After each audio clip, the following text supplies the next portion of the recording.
채권보이 시작하겠습니다. 저는 진행자 이지혜 기자입니다. 오늘 1월 29일 월요일입니다. 벌써 1월 말 2월 초 대기인데 이번 주 중요한 이벤트들이 쫙 있는 월말 월초이네요. 먼저 중요한 소식이 있어서 전해드리려고 하는데 저희 채권보이가 신년 기획으로 특별 생방송을 진행합니다. 이번 주 금요일입니다. 2월 2일이고요. 송출 채널은 이데일리 TV입니다. 크게 세 가지 파트로 나눠서 여러분과 함께 이야기를 좀 나눠볼 텐데 첫 번째는 금리 전망, 두 번째는 회사채 분석, 세 번째는 개인 투자자분들이 쉽게 다가갈 수 있는 ETF 전략을 전해드리도록 하겠습니다. 많은 관심 부탁드립니다. 자, 이번 주는 정말 시험대 위에 올라가 있는 주다라고 할 수 있을 만큼 굉장히 중요합니다. 왜 그런지 오늘 콘텐츠를 보시면 아실 수 있을 것 같습니다. 자, 오늘 KB증권 박준우 연구원 먼저 연결하겠습니다. 연구원님. 네, 안녕하십니까. KB증권 박준우입니다. 네, 반갑습니다. 자, 한 주가 시작이 됐습니다.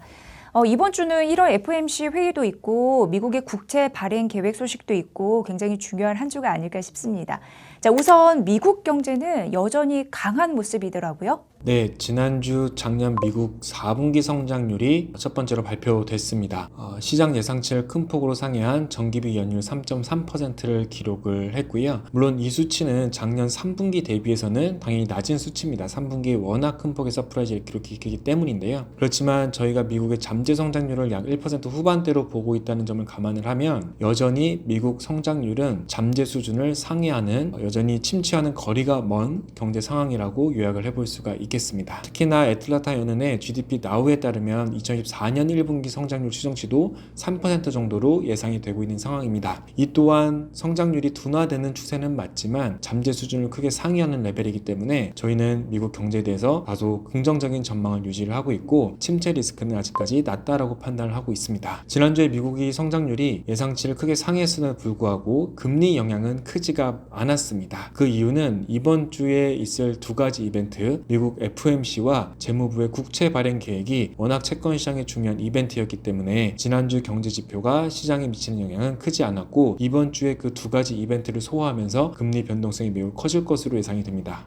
네, 현지 시각으로 31일부터 31일 1월 미국 FOMC 회의가 열리게 되는데요. 시장에서는 3월 기준금리 인하, 이 시기는 좀 아니지라고 반응하는 것 같던데 어떤 게 관전 포인트일까요? 네, 한 달 전만 하더라도 3월 FOMC에서 기준금리 인하가 될 것이다라는 기대가 굉장히 컸었습니다. 시장은 약 한 8에서 90%까지 그 확률을 높게 점쳤었는데 최근에는 경제지표가 아까 말씀드린 것처럼 양호하게 나오다 보니 지금 현재는 3월 인하 확률을 한 50% 정도 반반의 확률로 점치고 있는 상황입니다. 저희는 3월 기준금리 인하 기대는 다소 과도하다는 생각을 가지고 있습니다. 그 이유는 결국 앞서 말씀드린 성장률 요인이 크게 침체되지 않는 상황에서는 연준이 무리해서 기준금리 인하할 필요는 없다 보기 때문에 그렇습니다. 저는 이번 1월 FOMC에서는 연준 위원들도 최근 몇 주간 발언을 보면 시장의 기준금리 인하 기대가 다소 이르다라고 이제 주장을 하고 있는 만큼 시장의 인하 기대가 다소 되돌려질 수 있다라고 보고 있습니다. 다만 저희가 좀 주목해서 봐야 될 부분 두 가지를 말씀드리면 첫 번째는 우선 시장은 미국 경제가 침체에 빠질 것이라는 걱정보다는 인플레이션이 잘 하락할 것이라는 기대에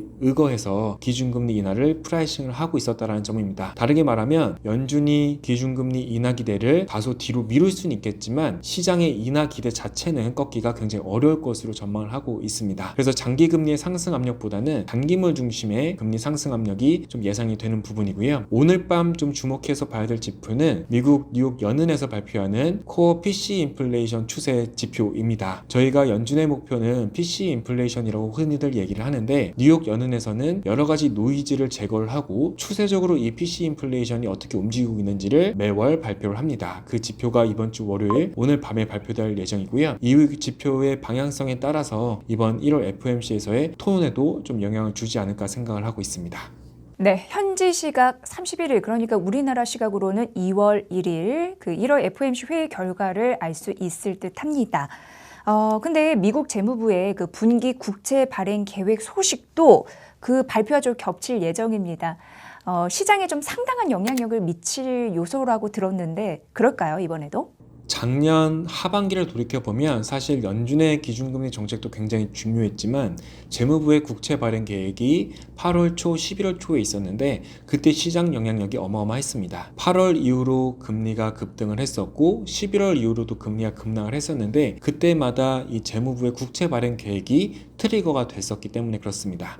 그때는 약 10년물 금리가 한 50에서 100bp가량 급등락을 거쳤었는데 물론 이번에는 그것보다는 영향은 작겠지만 여전히 FOMC 이상으로 시장 영향력이 클 수 있다라고 보고 있습니다. 이번 FOMC에서 시장이 주목하는 부분 중에 하나가 연준의 양적 긴축 속도 조절에 대한 부분인데 사실은 이 양적 긴축의 효과는 재무부의 결정이 굉장히 중요합니다. 결국 재무부가 만기 구성을 어떻게 편성을 해서 국채를 발행할지가 채권 시장의 수급에 상당한 영향을 미치기 때문에 그렇거든요. 작년 11월 좀 돌이켜보면 작년 11월에는 기간 프리미엄이라고 하는 것이 높아졌다는 이유로 미국 재무부가 장기채 발행을 예상보다 크게 줄이면서 채권 시장의 수급 부담을 크게 낮춰준 경험이 있습니다. 이번에는 11월과는 조금 다른 상황입니다. 그때와 비교해서는 기간 프리미엄이 상당히 낮아졌기 때문에 재무부 입장에서는 다시 11월보다는 장기채 발행을 조금 늘리려는 유인이 커졌다라고 볼 수가 있겠습니다. 그래서 지금 FOMC와 재무부의 국채 발행 계획이 같은 날 발표가 될 예정인데 이걸 좀 종합해서 말씀을 드리자면 미국의 FOMC는 3월 인하 여부를 판가름할 수 있는 가이던스를 제시할 것으로 예상이 되기 때문에 단기 금리에 조금 더 영향을 줄 것으로 예상이 됩니다. 반면에 미국의 국채 발행 계획은 장기 국채의 수급에 직접적인 영향을 주는 발표이기 때문에 단기 금리보다도 장기 금리에 큰 영향을 줄 것으로 보고 있습니다. 그래서 같은 날 서로 다른 두 가지의 정책이 발표가 예정이 되지만 미국 국채의 만기에 따라서 영향을 받는 이벤트가 조금 다르지 않을까 생각을 하고 있습니다. 네, 그러니까 미국 FOMC 같은 경우에는 단기 금리에 그리고 미국 국채 발행 계획에서는 장기 금리에 영향을 줄 수 있는 중요한 요소다 이렇게 말씀해 주셨습니다. 정말 이번 주는 잘 주시하셔야 될 것 같습니다. 자, 과연 그렇다면은 시장에 얼마만큼 좀 영향을 줄까? 10월 국채 금리가 4.2%를 상회할 수 있을까? 추가 상승할 수 있을까? 여기에도 촉각이 곤두세워져 있는데요. 어떻게 보세요? 저희는 아까 말씀드린 재무부의 국채 발행 계획 등을 근거로 10년물 금리가 단기적으로 상승할 리스크가 있다고 생각을 하고 있고 1분기 말 수치를 저희가 10년물 금리 4.3%로 제시를 드리고 있습니다. 제 기본 시나리오 하에서는 장기물 발행이 조금 늘어날 수 있는 리스크가 항상 있기 때문에 그 부분을 반영을 해서 10년물 금리가 소폭 상승할 수 있다고 보고 있고요. 근데 다만 중요한 것은 이 재무부 국채 발행 계획은 연준이 아니라 정부의 영향력이 미치는 재무부의 결정입니다. 그래서 정치적인 영향이 상당히 미치는 부분이기 때문에 이 부분은 이번 주에 발행 계획이 발표되는 것을 보고 전망 수정이 필요하면 빠르게 전망을 수정해야 되는 이벤트라고 생각을 하고 있습니다. 그래서 지금 금리가 단기적으로 상승할 수는 있지만 이번 주 이벤트에 따라서 그 방향성은 굉장히 달라질 수 있다 이렇게 좀 말씀드리겠고 그 부분은 다음 주에 바로 신속하게 업데이트를 해드리도록 하겠습니다.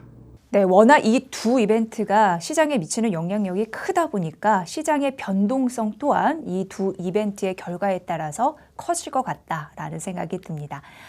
오늘 이슈 잘 들었습니다. 네, 감사합니다. 네, KB증권 박준우 연구원과 함께했습니다. 네, 2월 2일 이번 주 금요일입니다. 채권부의가 신년 기획으로 특별 생방송을 진행합니다. 송출되는 채널은 이데일리 TV 채널입니다.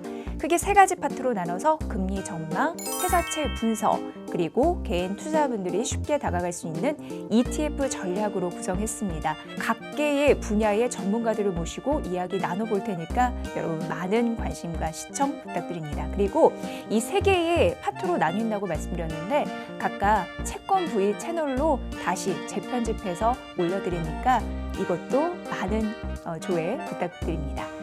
자, 이번 주도 힘 많이 내시고요. 이제 추위는 어느 정도 누그러진다고 해서 조금은 다행입니다. 채권으로 경제적 자유를 누리는 그날까지 이번 주도 열심히 뛰겠습니다. 채권부의 식구님들 화이팅입니다.